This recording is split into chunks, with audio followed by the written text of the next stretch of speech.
अपने पार्टी के प्रवक्ता अजय शाह जी आपको संबोधित करेंगे। अजय शाह जी। धन्यवाद सतीश जी। आप सभी को बहुत बहुत नमस्कार, प्रणाम।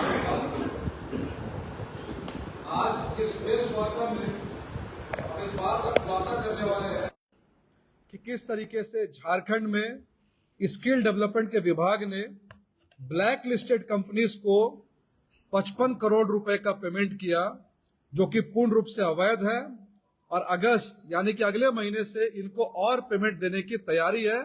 इसमें क्या रूपरेखा, कैसे ये पूरा घपला हुआ है, घोटाला हुआ है, मैं एक एक करके आपके सामने इसका विवरण जो है रखता जाऊंगा।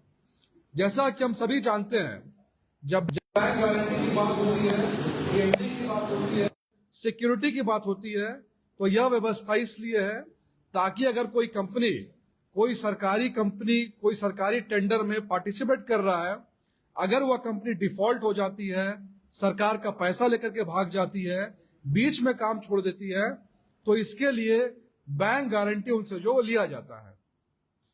इसी के तहत झारखंड में स्किल डेवलपमेंट, मुख्यमंत्री जो स्किल डेवलपमेंट योजना है, इसके तहत पूरे झारखंड में, गुमला में, साहेबगंज में, सिमडेगा में, हर जगह स्किल डेवलपमेंट का गवर्नमेंट ऑफ झारखंड ने टेंडर निकाला और कुछ चुनिंदा कंपनियों को इसका टेंडर जो उन्होंने अलॉट किया। लेकिन जब टेंडर अलॉट किया तो सबसे पहले 7/8/2024 यानी कि आज से लगभग 2 साल पहले स्किल डिपार्टमेंट ने एक आदेश जारी किया, और आदेश जो है वो मैं आपके सामने, मेरे पास कई लेटर्स है, एक एक करके सारे लेटर दिखाऊंगा। ये आदेश जो है झारखंड सरकार स्किल डेवलपमेंट मिशन जो है उसने जारी किया है। इस आदेश में साफ साफ लिखा हुआ है कि जांच करने पर पाया गया कि 3 कंपनीज, पहला जन ज्योति एजुकेशनल चैरिटेबल ट्रस्ट जो कि रामगढ़ की कंपनी है, दूसरा GIMIT जो कि न्यू दिल्ली की कंपनी है, और तीसरा महलवाला इंटरनेशनल एडुकेयर जो कि भोपाल की कंपनी है। इसमें साफ साफ लिखा हुआ है कि इन तीनों कंपनियों का जो बैंक गारंटी है वह फर्जी पाया गया। तीनों ने जो बैंक गारंटी दिया है उसको फर्जी दिया है। उसके बाद इन्होंने एक दिन बाद यानी कि 8/8/2024 को एक दूसरा लेटर निकाला, और इस लेटर में 6 कंपनीज का जिक्र है। और 6 कौन सी कंपनी है? पहला जन ज्योति एजुकेशनल चैरिटेबल ट्रस्ट जो कि रामगढ़ की कंपनी है, और इसको टेंडर मिला था रामगढ़ और आपको।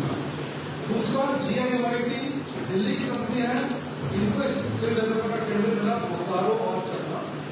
तीसरा महलवाला इंटरनेशनल भोपाल की कंपनी है, इनको टेंडर मिला पलामू और कुटी। चौथा संभवी कंसल्टेंट रांची की कंपनी है, इसको मिला गुमला की साहेबगंज। इसके अलावा गोवा कंपनी,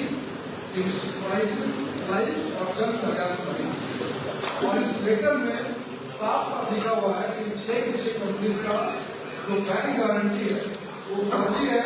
हम ये आदेश जारी करते हैं कि इन सबसे जो भी पेमेंट को झारखंड सरकार ने दिया है इसको रिकवर सरकार करे, यानी जो पेमेंट हमने कर दिया है इसको सरकार जिसे वापस रिकवर करे। ये आदेश झारखंड सरकार की तरफ से 8/8/2024 को दिया गया, अगस्त 2024 में।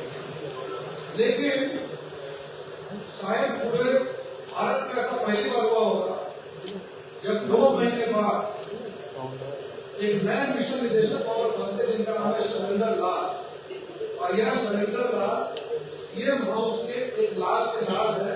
कौन है ये हर व्यक्ति को पता है।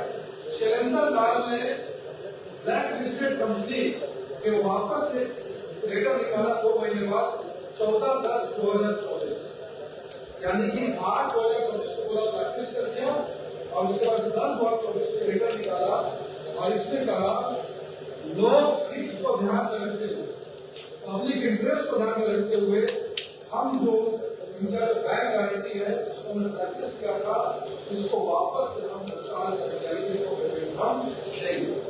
यानी पहले कंपनी को ब्लैकलिस्ट किया, और उसके बाद कंपनी को ब्लैकलिस्ट से हटाया, और इन कंपनी को 55 करोड़ रुपए का पेमेंट झारखंड सरकार ने किया।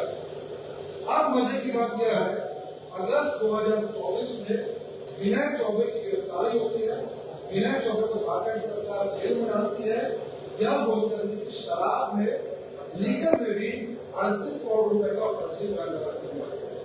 जैसे ही विनय चौबे जेल जाते हैं तो वापस से यानी कि फिर से एक नया लेखन सरकार जारी करती है।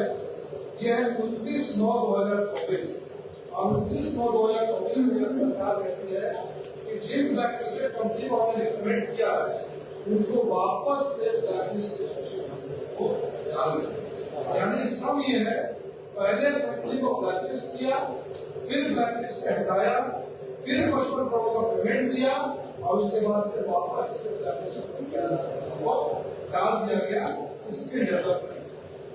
हमारी यहाँ सरकार से साफ संबंध है। सबसे पहला, जिस तरीके से विनय चौबे को फर्जी बैंक गारंटी के नाम पर जेल में डाला गया, वैसे ही स्किल डेवलपमेंट तो जो भी सचिव लीड कर रहे हैं, चाहे वो आज सचिव हो या आज से पहले सचिव हो या मंत्री हो, उनकी जवाबदेही तय होनी चाहिए। अगर झारखंड में नियम कानून एक है तो जिस नियम कानून के तहत विनय चौबे को जेल में डाला गया है, उसी कानून के तहत स्किल डेवलपमेंट यानी लेबर डिपार्टमेंट के सचिव को भी जेल में डाला जाना चाहिए। और दूसरी हमारी मांग है, इसमें हाई लेवल की कमीशन इंक्वायरी होनी चाहिए। तीसरा, जब सरकार ने 8/2024 में लेकर जारी किया था तो 2 लोगों का नाम लिया था उसमें निर्देशन में। एक का नाम है राजन श्रीवास्तव और दूसरे का नाम है विष्णुदत्त ठाकुर। और कहा था कि राजन श्रीवास्तव, विष्णुदत्त ठाकुर और शैलेंद्र लाल एक तरह से तीनों इस जेल के मास्टरमाइंड थे। लेकिन मजे की बात यह है, जब सरकार ने एक जांच इंक्वायरी कमेटी बनाई, उस कमेटी का अध्यक्ष नाम दिया राजन श्रीवास्तव, यानी जिसके ऊपर इल्जाम लगे यही मास्टरमाइंड है, उसी को जांच का केवल सौंपा गया। शैलेंद्र लाल कौन है, राजन श्रीवास्तव कौन है, विष्णुदत्त ठाकुर कौन है, इन सबकी हाई लेवल की इंक्वायरी हो।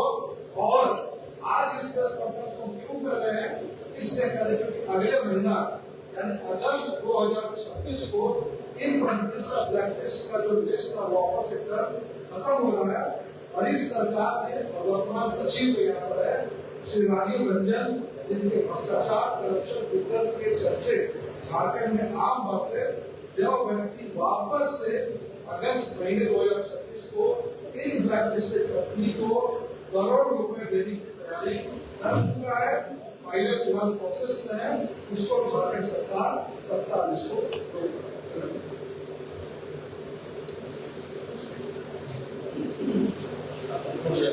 एक बात